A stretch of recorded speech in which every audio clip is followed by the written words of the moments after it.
안녕하세요. 저는 오늘 여러분께 나이와 상관없이 몸이 가벼워지는 길을 조용히 안내해 드리려 합니다. 아침에 일어날 때 몸이 납처럼 무겁게 느껴지시나요? 하루 종일 어딘가 아프고 지치는 날들이 점점 늘어가고 있지는 않으신가요? 저도 같은 고민을 겪어봤습니다. 나이가 들면 당연한 일이라고 그저 받아들이며 살아야 하는 건가 하는 막막한 말입니다. 하지만 오늘 말씀드릴 내용은 거창한 약도 복잡하고 힘든 운동도 아닙니다. 우리가 평생 대수롭지 않게 여겨온 4가지 작은 부위를 돌보는 일입니다. 바로 발과 겨드랑이, 허벅지 안쪽, 그리고 등과 두피입니다. 하루에 단 5분이면 충분합니다. 특별한 도구나 기술도 필요 없어요. 오늘부터 저와 함께 차근차근 시작해볼까요? 매일 아침 침대에서 일어날 때 몸이 마치 무거운 돌덩이처럼 느껴지는 순간들이 있으실 겁니다. 허리는 뻐근하고 어깨는 굳어있고 다리는 묵직하죠. 혹시 이런 경험 많이 하고 계시지 않으신가요? 주변에서는 나이 들면 당연한 일이라고들 말합니다. 하지만 저는 그 말이 늘 아쉬웠습니다. 정말 나이 때문일까요? 아니면 우리가 놓치고 있는 다른 이유가 있는 걸까요? 사실 우리 몸은 하나로 이어진 긴 길과 같습니다. 이 길 위에는 여러 개의 중요한 교차로가 있어요. 그런데 그중 몇몇 교차로가 막히거나 좁아지면 전체 길의 흐름이 둔해집니다. 혈액순환도 더뎌지고 노폐물 배출도 원활하지 않아지죠. 우리가 대수롭지 않게 넘긴 작은 부위들이 사실은 하루 컨디션을 좌우하는 중요한 열쇠였던 겁니다. 은퇴한 초등학교 교사 김도현님의 이야기를 들려드릴까요? 올해 85세인 그분은 5년 전부터 무릎과 허리 통증으로 고생하셨습니다. 평생 아이들과 함께 뛰어놀던 활발한 성격이었는데 어느 순간부터 집 앞 마트에 가는 것조차 부담스러워졌다고 하시더라고요. 처음에는 단순히 나이 때문이라고 생각하셨습니다. 병원에서도 나이에 비해 큰 문제는 없다고 했거든요. 하지만 일상이 점점 작아지는 게 마음 아프셨죠? 손자가 함께 산책하자고 조르면 미안하다며 거절해야 하는 일이 반복되었습니다. 밤에는 다리가 저려서 잠을 이루기 어려웠고 아침에는 몸이 굳어서 일어나는 데만 한참이 걸렸어요. 그러던 중 우연히 알게 된 것이 바로 이 4가지 부위 관리법이었습니다. 처음에는 반신반의하셨어요.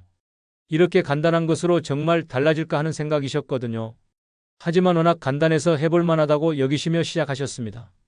매일 저녁 드라마 시간에 발을 따뜻한 물에 담그고 목욕할 때 평소보다 조금 더 신경 써서 몸을 씻고 말리기, 자기 전에 간단한 스트레칭 몇 가지를 추가하는 것.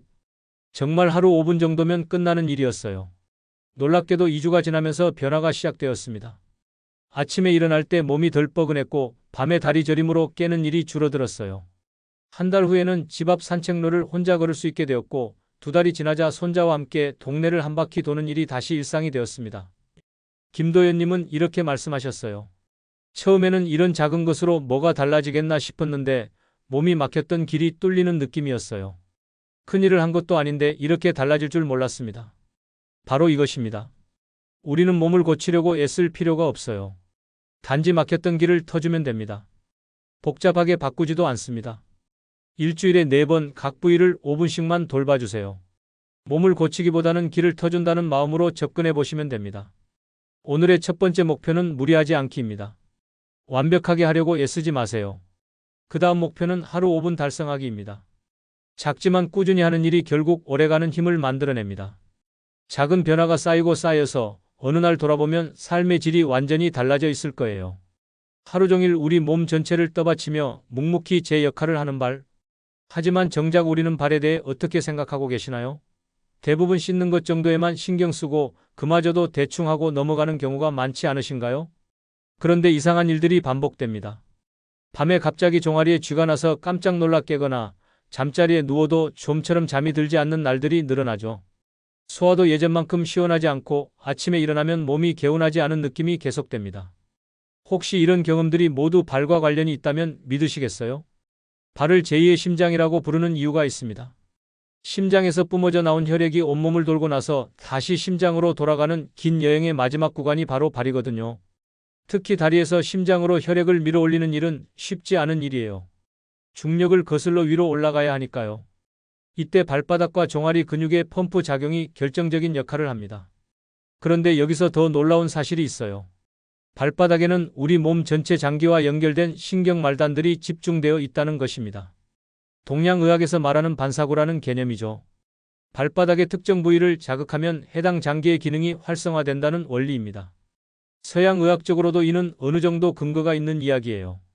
발에 나타나는 굳은 살, 건조함, 습진 같은 것들을 단순한 피부 문제로만 생각하기 쉽습니다. 하지만 이런 증상들은 종종 순환이 원활하지 않다는 신호일 수 있어요. 발끝까지 혈액이 잘 돌지 않으니 피부가 거칠어지고 신경 전달도 둔해지는 거죠. 박영자님의 이야기를 들려드릴게요. 올해 76세인 그분은 지난 3년간 만성 변비와 불면증으로 고생하셨습니다. 변비약도 먹어보고 수면제도 복용해봤지만 근본적인 해결책이 되지 못했어요. 낮에는 늘 피곤하고 무기력했고 밤에는 잠자리에 누워도 한두 시간은 뒤척여야 겨우 잠들 수 있었습니다. 특히 겨울이 되면 발이 차가워져서 양말을 신고도 잠들기 어려웠어요. 발가락 끝이 저리고 아픈 날도 많았죠. 병원에서는 나이에 따른 자연스러운 현상이라고 했지만 일상생활이 불편한 것은 여전했습니다. 소화불량도 자주 있어서 식사량도 줄어들고 전체적으로 기운이 없는 상태가 지속되었어요. 그러던 중 지인의 권유로 발 관리를 시작하게 되었습니다. 처음에는 족욕통을 하나 장만하는 것부터 시작했어요. 매일 저녁 7시 뉴스를 보는 시간에 맞춰서 따뜻한 물에 발을 담갔습니다. 물 온도는 체온보다 조금 따뜻한 정도 약 40도 정도로 맞췄어요. 너무 뜨거우면 오히려 혈관에 부담을 줄 수 있거든요. 10분에서 20분 정도 족욕을 하면서 발바닥을 천천히 문질러 주었습니다. 특별한 기술은 없었어요. 그냥 손바닥으로 발바닥 전체를 원을 그리며 부드럽게 마사지하는 것이었죠. 발볼 부분, 발 뒤꿈치, 발가락 하나하나까지 빠뜨리지 않고 골고루 자극해 주었습니다. 족욕이 끝나면 수건으로 발을 완전히 말렸어요. 특히 발가락 사이사이까지 물기가 남지 않도록 세심하게 닦았습니다. 습기가 남으면 세균이 번식하기 쉽고 그로 인한 트러블이 생길 수 있거든요. 마지막으로는 발 전용 보습크림을 발라서 건조함을 방지했습니다. 잠들기 전에는 침대에 누워서 발목을 돌리고 발가락을 구부렸다 펴는 간단한 운동도 추가했어요. 양발로 30회씩 원을 그리는 마사지도 빼먹지 않았습니다. 힘을 주지 않고 천천히 숨을 고르며 했어요. 처음 일주일은 큰 변화를 느끼지 못했습니다. 하지만 2주가 지나면서 조금씩 달라지기 시작했어요. 잠자리에 들면 발이 따뜻해지는 속도가 빨라졌고 뒤척이는 시간이 줄어들었습니다. 3주 차에 들어서면서는 변비가 눈에 띄게 개선되었어요. 매일은 아니어도 이틀에 한 번은 자연스럽게 배변이 이루어졌죠. 한 달이 지나자 수면의 질이 확실히 달라졌습니다. 잠드는 시간도 빨라졌고 중간에 깨는 일도 줄어들었어요. 아침에 일어나면 개운함을 느낄 수 있었습니다. 소화도 많이 좋아져서 식욕이 돌아왔고 전체적으로 활기를 되찾을 수 있었습니다. 박영자님은 이렇게 말씀하셨어요. 발이 이렇게 중요한 줄 몰랐어요. 그냥 걷는 도구 정도로만 생각했는데 족욕을 시작하고 나서 몸 전체가 달라지는 걸 느꼈습니다. 특별한 일도 아닌데 이렇게 효과가 있을 줄은 꿈에도 몰랐어요. 그렇다면 구체적으로 어떻게 해야 할까요? 우선 저녁 시간을 활용해 보세요.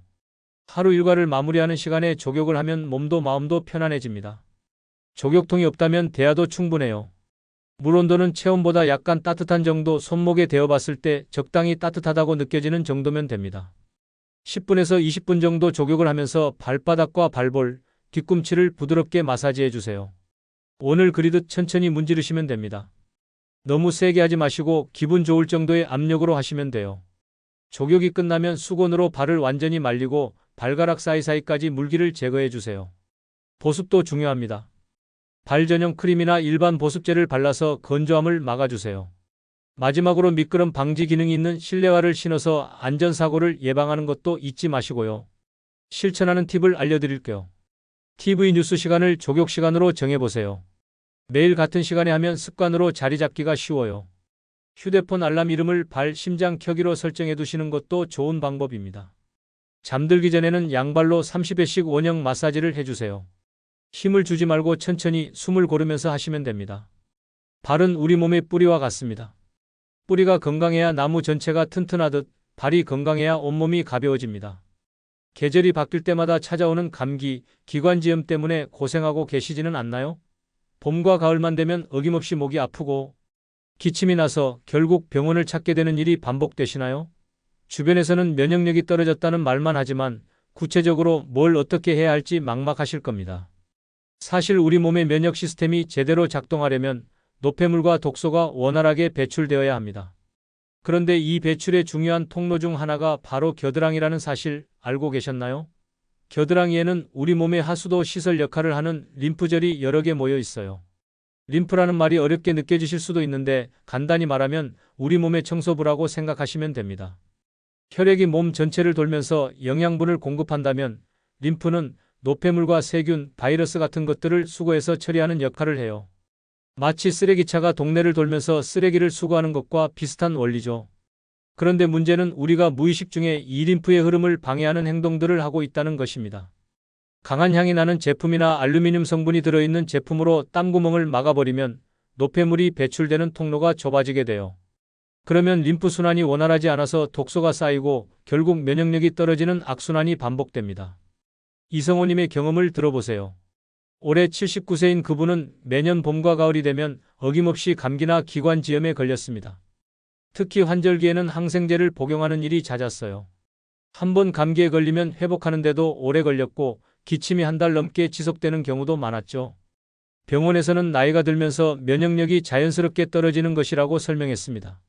면역력을 높이는 영양제도 먹어보고 운동도 해봤지만 근본적인 해결책은 되지 못했어요.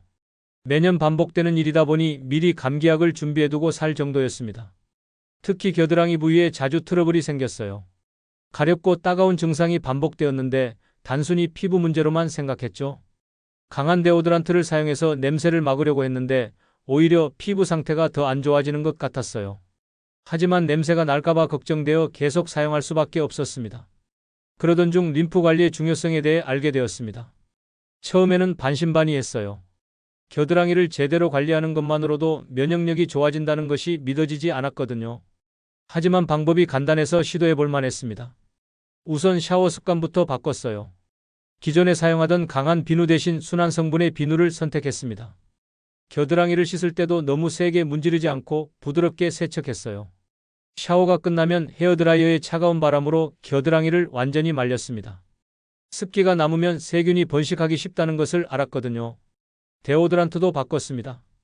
알루미늄이 들어있지 않은 자연 유래 성분의 제품으로 교체했어요. 그리고 너무 많이 사용하지 않고 적당량만 발랐습니다. 강하게 막는 것보다는 자연스럽게 조절하는 것이 더 좋다는 것을 깨달았죠. 가장 중요한 변화는 아침마다 하는 림프 마사지였습니다. 특별한 기술이 필요한 것은 아니었어요. 샤워 후 거울 앞에서 2분 정도 시간을 내서 간단한 마사지를 했습니다. 목 부분에서 시작해서 겨드랑이를 거쳐 가슴 방향으로 가볍게 쓸어내리는 동작이었죠. 손가락 끝으로 목 양옆을 부드럽게 누르면서 아래쪽으로 쓸어내렸어요. 그 다음에는 팔을 들고 반대편 손으로 겨드랑이 부분을 10회 정도 원을 그리며 마사지했습니다. 마지막으로 겨드랑이에서 가슴 중앙 방향으로 손바닥으로 쓸어내리는 동작을 10회 반복했어요. 처음에는 큰 변화를 느끼지 못했습니다. 하지만 4주 정도 지나면서 겨드랑이 트러블이 줄어들기 시작했어요. 가렵고 따가운 증상이 사라졌고 피부 상태도 좋아졌습니다. 8주가 지나자 더욱 놀라운 변화가 나타났어요. 그해 가을, 평소라면 감기에 걸렸을 시기인데도 건강하게 지낼 수 있었습니다. 주변 사람들이 감기에 걸려도 이성호님은 끄떡없었어요. 기관지도 훨씬 튼튼해진 느낌이었고 전체적으로 몸의 컨디션이 좋아졌습니다. 가장 인상적이었던 것은 겨울을 나는 것이었어요. 평소에는 난방을 틀어도 몸이 차갑고 감기에 잘 걸렸는데 그해 겨울은 훨씬 따뜻하고 건강하게 보낼 수 있었습니다. 항생제를 복용하는 일도 거의 없어졌죠. 이성호님은 이렇게 말씀하셨습니다. 겨드랑이가 이렇게 중요한 곳인 줄 몰랐어요. 단순히 냄새만 막으면 되는 곳이라고 생각했는데 제대로 관리하고 나니까 몸 전체가 건강해지는 걸 느꼈습니다. 이제는 감기 걱정을 안 하고 살 수 있어서 정말 좋아요. 그렇다면 어떻게 관리해야 할까요? 먼저 샤워할 때 순한 비누로 부드럽게 세척해주세요. 때를 밀듯이 세게 문지르지 말고 거품을 충분히 내서 부드럽게 씻으시면 됩니다. 샤워가 끝나면 헤어드라이어의 차가운 바람으로 겨드랑이를 완전히 말려주세요. 자연 건조보다는 확실하게 말리는 것이 좋아요. 데오드란트를 선택할 때는 성분을 확인해 보세요. 알루미늄이 들어있지 않은 자연 유래 성분의 제품이 좋습니다. 그리고 너무 많이 바르지 마세요. 적당량으로도 충분해요. 아침마다 목에서 겨드랑이, 가슴 방향으로 가볍게 쓸어내리는 림프 마사지를 2분 정도 해주시면 됩니다. 실천 팁을 알려드릴게요. 수건 한 장을 겨드랑이 전용으로 정해서 샤워 후 바로 사용하세요. 아침에 약을 드시기 전 2분 동안 거울 앞에서 림프 마사지를 하는 것을 습관으로 만들어 보세요. 팔을 들고 반대편 손으로 10회씩 부드럽게 원을 그리시면 됩니다. 겨드랑이는 우리 몸의 정화시설과 같은 곳입니다. 이곳이 제대로 작동해야 온몸이 깨끗하게 유지될 수 있어요. 하루가 끝나갈 무렵 다리가 묵직하게 부어서 신발을 벗기 힘들었던 경험 있으시죠? 밤에 자려고 누웠는데 다리가 저리고 아파서 이리저리 뒤척이게 되시나요? 이런 증상들의 원인을 정확히 모르겠어서 더 답답하실 겁니다. 우리가 잘 모르는 사실이 하나 있어요. 허벅지 안쪽, 의학용어로는 서예부라고 부르는 이 부위에 우리 몸에서 가장 굵은 혈관들이 지나간다는 것입니다. 대퇴동맥과 대퇴정맥이라는 중요한 혈관들이 바로 여기를 통과해요. 또한 하체에 림프가 모여서 상체로 올라가는 중요한 통로이기도 합니다. 생각해 보세요. 이렇게 중요한 통로가 막히거나 좁아지면 어떻게 될까요? 혈액순환이 원활하지 않아서 다리가 붓고 노폐물이 제대로 배출되지 않아서 저리고 아픈 증상들이 나타나게 됩니다. 그런데 우리는 평소에 이 부위를 얼마나 신경 써서 관리하고 계시나요? 통풍이 안 되는 옷을 입거나 하루 종일 의자에 앉아서 생활하거나 씻고 나서 제대로 말리지 않는 작은 습관들이 쌓이면서 순환을 더디게 만듭니다. 특히 나이가 들면서 근육량이 줄어들고 활동량이 적어지면 이런 문제들이 더욱 두드러지게 나타나죠. 최정수님의 이야기를 들려드릴게요. 올해 72세인 그분은 지난 2년 동안 다리 저림과 부종 때문에 많은 고생을 했습니다. 특히 밤에 잠자리에 누우면 다리가 저리고 뻐근해서 잠들기가 어려웠어요. 한쪽으로 누워도 다른 쪽으로 누워도 편하지 않았죠. 낮에도 오래 서 있거나 걸으면 다리가 금세 부어올랐습니다. 저녁이 되면 종아리가 퉁퉁 붓고 발목도 두꺼워져서 양말 자국이 깊게 패일 정도였어요. 신발을 벗을 때는 발이 신발에서 빠지지 않아서 애를 먹는 일도 잦았습니다. 병원에서 검사를 받아봐도 특별한 질병은 없다고 했어요. 혈액순환이 좀 떨어진다는 정도의 진단만 받았죠. 의사 선생님은 나이가 들면서 나타나는 자연스러운 현상이라고 설명했지만 일상생활이 불편한 것은 여전했습니다. 수면제를 복용해 보기도 했어요. 다리가 저려서 잠들기 어려우니까 약의 도움을 받아서라도 자야겠다고 생각한 거죠. 하지만 수면제를 먹으면 다음날 머리가 무겁고 몸이 둔해지는 부작용이 있었어요. 근본적인 해결책이 되지 못했습니다. 마사지를 받아보기도 했고 다리를 높이 올리고 자보기도 했지만 일시적인 효과만 있을 뿐이었어요.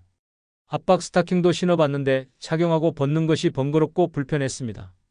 그러던 중 서예부 관리의 중요성에 대해 알게 되었습니다. 허벅지 안쪽 부위를 제대로 관리하면 하체 순환이 좋아진다는 것이었어요. 방법도 그리 복잡하지 않아서 시도해 볼 만했습니다. 가장 먼저 목욕 습관을 바꿨습니다. 기존에는 샤워할 때 서예부를 대충 넘어갔는데 이제는 긴 손잡이가 달린 수건이나 부드러운 스펀지를 이용해서 꼼꼼히 세척했어요. 너무 세게 문지르지는 않고 부드럽게 씻었습니다. 세척 후에는 완전히 말리는 것이 중요했어요. 서예부는 습기가 차기 쉬운 부위라서 제대로 말리지 않으면 세균이 번식할 수 있거든요. 헤어드라이어의 차가운 바람을 이용해서 완전히 건조시켰습니다. 속옷도 바꿨어요. 기존에 입던 합성섬유 소재 대신 면 100% 소재로 바꿨고 사이즈도 좀 더 여유 있는 것으로 선택했습니다. 너무 꽉 끼는 옷은 혈액순환을 방해할 수 있다는 것을 알았거든요. 겉옷도 통풍이 잘 되는 소재를 선택했어요. 가장 중요한 변화는 매일 밤 하는 스트레칭이었습니다. 잠들기 전에 침대에서 5분 정도 간단한 스트레칭을 했어요. 나비 자세가 가장 기본적인 동작이었습니다. 침대에 앉아서 발바닥을 마주 붙이고 무릎을 바깥쪽으로 벌리는 자세요. 처음에는 무릎이 바닥에 닿지 않았어요. 몸이 굳어 있어서 유연성이 많이 떨어진 상태였거든요. 하지만 무리하지 않고 천천히 했습니다. 1분 정도 자세를 유지하고 3세트 반복했어요. 매일 조금씩 하다 보니 점점 무릎이 바닥에 가까워졌습니다. 누워서 하는 스트레칭도 추가했어요. 침대에 누워서 무릎을 구부리고 바깥쪽으로 벌리는 동작이었습니다. 이 자세로 1분 정도 있으면 서예부가 시원하게 늘어나는 느낌을 받을 수 있었어요. 마찰이 많은 날에는 가벼운 보습도 잊지 않았습니다. 하루 종일 걸어서 서예부가 쓸린 느낌이 들 때는 자기 전에 순한 보습제를 발라주었어요. 이런 생활을 4주 정도 지속한 후부터 변화가 나타나기 시작했습니다. 가장 먼저 느낀 것은 다리 부종이 줄어든 것이었어요. 저녁에도 종아리가 예전만큼 붓지 않았고 양말 자국도 덜 생겼습니다. 잠들기도 훨씬 쉬워졌어요. 다리 저림 때문에 뒤척이는 시간이 현저히 줄어들었고 한 번 잠들면 아침까지 편안하게 잘 수 있었습니다. 수면제 없이도 자연스럽게 잠들 수 있게 된 것이 가장 큰 변화였죠. 2달이 지나자 걸음걸이도 달라졌습니다. 다리가 가볍고 시원한 느낌이 들었어요. 오래 서 있어도 쉽게 피곤해지지 않았고 계단을 오르내리는 것도 수월해졌습니다. 전체적으로 하체의 활력이 되살아나는 느낌이었어요. 최정수님은 이렇게 말씀하셨습니다. 허벅지 안쪽이 이렇게 중요한 곳인 줄 몰랐어요. 단순히 다리 근육 정도로만 생각했는데 제대로 관리하니까 다리 전체가 살아나는 느낌이에요. 밤에 편안하게 잘 수 있게 된 것이 가장 좋습니다. 그렇다면 어떻게 관리해야 할까요? 목욕할 때 긴 손잡이가 달린 수건이나 부드러운 스펀지로 서예부를 부드럽게 세척해 주세요. 세척 후에는 헤어드라이어로 완전히 말려주시고요. 속옷은 면 100% 소재의 여유 있는 사이즈를 선택하세요. 너무 꽉 끼는 것은 혈액순환을 방해할 수 있어요. 매일 밤 잠들기 전에 5분 정도 간단한 스트레칭을 해주세요. 나비 자세나 누워서 무릎 벌리기 같은 동작이 좋습니다. 마찰이 심한 날에는 가벼운 보습을 잊지 마시고요. 실천 팁을 알려드리면 뉴스를 볼 때 의자 끝에 앉아서 나비 자세를 1분씩 3세트 해보세요. 빨래를 정리할 때 속옷을 고르면서 면 100% 여유 있는 사이즈만 선택하는 습관을 들이시고요. 허벅지 안쪽은 우리 몸 하체 순환의 핵심 통로입니다. 이곳이 건강해야 다리 전체가 가벼워집니다. 요즘 들어 사람 이름이 잘 떠오르지 않으시나요? 머리가 무겁고 맑지 않은 느낌이 자주 드시나요? 하루 종일 있어도 늘 피곤하고 집중력이 예전 같지 않다는 생각이 드실 텐데요. 혹시 이런 증상들을 경험하면서 치매의 시작이 아닐까 하는 불안감을 느끼고 계시지는 않나요? 많은 분들이 기억력이나 집중력 저하를 단순히 나이 때문이라고 생각합니다. 물론 나이가 들면서 뇌 기능이 어느 정도 변화하는 것은 자연스러운 일이에요. 하지만 우리가 놓치고 있는 중요한 사실이 하나 있습니다. 바로 목과 어깨, 등의 근육 긴장이 뇌로 가는 혈액 공급에 직접적인 영향을 준다는 것이죠. 뇌는 우리 몸에서 가장 많은 에너지를 사용하는 기관입니다. 몸무게의 2%에 불과하지만 전체 산소의 20%를 소비해요. 이렇게 많은 산소와 영양분을 공급받으려면 혈액순환이 원활해야 합니다. 그런데 목과 견갑대, 등 근육이 경직되면 뇌로 가는 혈관이 압박을 받게 되죠. 또 하나 중요한 것이 두피 순환입니다. 두피는 뇌를 감싸고 있는 피부인데 두피의 혈액순환이 좋지 않으면 뇌로 가는 혈류도 영향을 받을 수 있어요. 두피를 만져보세요. 딱딱하고 움직이지 않나요? 건강한 두피는 부드럽고 유연해야 합니다. 오상철님의 이야기를 들어보세요.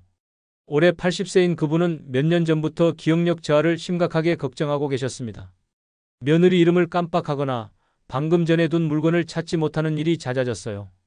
약속 시간도 자주 헷갈렸고 같은 이야기를 반복하는 경우도 많았죠. 가족들도 걱정이 컸습니다. 혹시 치매가 시작되는 건 아닌지 병원에서 검사도 받아봤어요. 다행히 치매는 아니었지만 경도인지장애 진단을 받았습니다. 아직 심각한 단계는 아니지만 주의 깊게 관찰해야 한다는 의사의 말씀이 있었죠. 머리가 항상 무겁고 맑지 않은 느낌이었어요. 아침에 일어나도 개운하지 않았고 낮에는 자꾸 졸음이 왔습니다. 책을 읽으려고 해도 집중이 안 되어서 몇 줄 읽지 못하고 포기하는 일이 반복되었어요. 특히 목과 어깨가 항상 뻐근했습니다. 밤에 잠들기 전에 베개를 이리저리 바꿔봐도 편한 자세를 찾기 어려웠어요. 아침에 일어나면 목이 돌아가지 않을 정도로 굳어있는 경우도 많았죠. 두피도 문제였습니다. 머리를 감을 때 만져보면 딱딱하고 움직이지 않았어요. 가끔 두통도 있었고 머리가 무거운 느낌이 계속되었습니다. 탈모도 조금씩 진행되고 있어서 스트레스가 더해졌죠. 가족들의 권유로 등과 두피 관리를 시작하게 되었습니다. 처음에는 이런 간단한 방법으로 기억력이 좋아질까 의심스러웠어요. 하지만 복잡한 방법이 아니어서 시도해 볼 만했습니다. 가장 먼저 목욕 습관을 바꿨습니다. 샤워할 때 등을 그냥 넘어가지 않고 긴 손잡이가 달린 브러쉬를 이용해서 등 전체를 부드럽게 브러싱했어요. 척추 중앙에서 시작해서 바깥쪽으로 쓸어내리는 방식으로 했습니다. 물 온도는 미지근하게 맞췄어요. 너무 뜨거운 물은 혈관에 부담을 줄 수 있다고 해서 체온보다 조금 따뜻한 정도로 유지했습니다. 등을 적신 후에 브러쉬로 부드럽게 쓸어내렸는데 마치 마사지를 받는 것 같은 느낌이었어요. 브러싱이 끝나면 수건으로 등을 완전히 말렸습니다. 특히 견갑골 사이나 허리 부분은 습기가 남기 쉬워서 더 신경 써서 말렸어요. 두피 관리도 시작했습니다. 머리를 감을 때 손끝으로 두피를 원형으로 마사지했어요. 100원짜리 동전 크기로 원을 그리면서 천천히 머리 전체를 마사지했습니다. 샴푸할 때뿐만 아니라 아침과 저녁에도 3분에서 5분 정도 두피 마사지를 했어요. 마사지할 때는 손톱이 아닌 손끝 살로 했습니다. 너무 세게 하지 않고 적당한 압력으로 했어요. 앞머리부터 시작해서 정수리, 뒷머리까지 빠뜨리지 않고 전체적으로 마사지했습니다. 잠들기 전에는 목과 어깨 스트레칭을 추가했습니다. 침대 옆에서 할 수 있는 간단한 동작들이었어요.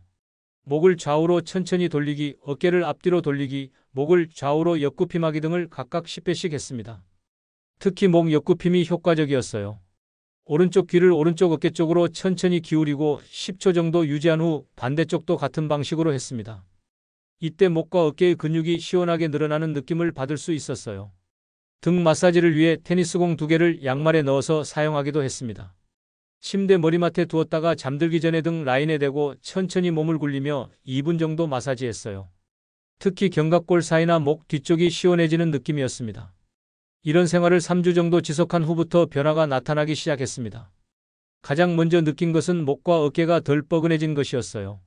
아침에 일어날 때 목이 돌아가지 않는 일이 줄어들었고 하루 종일 목 때문에 불편함을 느끼는 일도 덜해졌습니다. 머리도 점점 가벼워지는 느낌이었어요. 무겁고 맑지 않던 느낌이 조금씩 사라지면서 생각이 좀 더 선명해지는 것 같았습니다. 낮에 졸음이 오는 일도 줄어들었어요. 6주가 지나자 더욱 놀라운 변화가 나타났습니다. 기억력이 확실히 좋아졌어요. 사람 이름을 기억하는 것이 수월해졌고 물건을 둔 곳도 잘 기억할 수 있게 되었습니다. 같은 이야기를 반복하는 일도 현저히 줄어들었죠. 집중력도 많이 향상되었습니다. 신문을 읽거나 TV를 볼 때 집중해서 끝까지 볼 수 있게 되었어요. 가족들과 대화할 때도 더 활발하게 참여할 수 있었습니다. 가장 인상적인 것은 전체적인 활력이 돌아온 것이었어요. 하루 종일 피곤하고 무기력했던 느낌이 많이 개선되었습니다. 새로운 일에 대한 관심도 생겼고 외출하는 것도 즐거워졌어요. 오상철님은 이렇게 말씀하셨습니다. 등과 두피가 이렇게 중요한 곳인 줄 몰랐어요. 기억력은 그냥 나이 들면서 떨어지는 줄 알았는데 혈액순환을 좋게 해주니까 머리가 맑아지는 걸 느꼈습니다. 치매 걱정을 덜 하고 살 수 있게 되어서 정말 다행입니다. 그렇다면 어떻게 관리해야 할까요? 샤워할 때 미지근한 물로 등을 적신 후 긴 손잡이 브러쉬로 척추에서 바깥으로 부드럽게 쓸어주세요. 세척 후에는 수건으로 완전히 말려주시고요.